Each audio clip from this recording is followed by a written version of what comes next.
ഇന്ന് റിലീസായ ഉലകനായകൻ ചിത്രം തഗ് ലൈഫ്. ഈ സിനിമയിൽ ആദ്യം ചിമ്പു ചെയ്ത റോൾ ചെയ്യാനിരുന്നത് ദുൽഖർ സൽമാനായിരുന്നു. പക്ഷേ അദ്ദേഹം അത് ഉപേക്ഷിക്കുകയായിരുന്നു ചെയ്തത്. കാരണം മറ്റ് സിനിമകളുമായിട്ടുള്ള തിരക്ക് മൂലമാണ്. പ്രത്യേകിച്ച് ആ ഒരു സമയത്ത് അദ്ദേഹം ചെയ്ത സിനിമ എന്ന് പറഞ്ഞാൽ ലക്കി ഭാസ്കറാണ്. എല്ലാം കൊണ്ടും ലക്കി ആയിരുന്നു ലക്കി ഭാസ്കർ ദുൽഖറിന്. തെലുങ്കിൽ നിന്നുള്ള മികച്ച നടനുള്ള അവാർഡ് സ്പെഷ്യൽ ജൂറി അവാർഡിൽ നോമിനേറ്റ് ചെയ്യപ്പെട്ടു.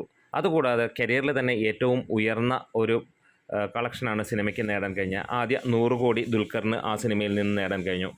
അന്ന് എല്ലാവരും പറഞ്ഞിരുന്നു ഉലകനായകനൊപ്പമുള്ള തഗ് ലൈഫ് ഉപേക്ഷിച്ചാൽ അത് വലിയ നഷ്ടമാകുമെന്നുള്ളത്. പക്ഷേ ലക്കി ഭാസ്കറിൽ ചെന്നപ്പോൾ ദുൽഖറിന് എല്ലാം കൊണ്ടും ലക്കാകുന്ന കാര്യം കാണാൻ കഴിഞ്ഞു. ഇന്ന് പലരും പറയുന്നു അദ്ദേഹത്തിൻ്റെ സിനിമ സെലക്ഷൻ്റെ ആ ഒരു കാര്യത്തെക്കുറിച്ച്, ആ ഒരു കഴിവിനെക്കുറിച്ച്. ഇന്നിറങ്ങിയ ആ ഒരു ചിത്രത്തിന് വളരെയധികം നെഗറ്റീവ് റിവ്യൂസാണ് ഇന്ന് സോഷ്യൽ മീഡിയയിൽ നമുക്ക് കാണാൻ കഴിയുന്നത്. മറ്റൊരു അപ്ഡേറ്റ് എന്ന് പറഞ്ഞാൽ മമ്മൂട്ടിയുടെ ഡൊമിനിക് OTTയിലേക്ക് എത്താൻ പോകുന്നു എന്നുള്ളതാണ്. ഈ മാസം അവസാനത്തോടു കൂടി തന്നെ ഡൊമിനിക് OTTയിൽ എത്തും എന്നുള്ള കാര്യങ്ങളാണ് അറിയാൻ കഴിയുന്നത്. മമ്മൂട്ടിയുടെ മികച്ച ഒരു ചിത്രം, വലിയ വിജയമായി മാറിയ ഒരു ചിത്രം കൂടിയാണ് ഡൊമിനിക്. അതായത് ഈ വർഷം ആദ്യം മമ്മൂട്ടിയുടെ അക്കൗണ്ട് തുറന്ന വിജയമായിരുന്നു ഡൊമിനിക്കിലൂടെ നേടാൻ കഴിഞ്ഞത്.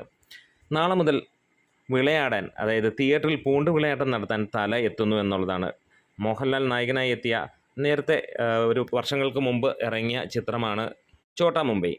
അന്ന് അൻവർ റഷീദ് മോഹൻലാൽ കൂട്ടുകെട്ടിൽ വന്ന ഈ ഒരു സിനിമ അതിഭയങ്കര ഹിറ്റായിരുന്നു.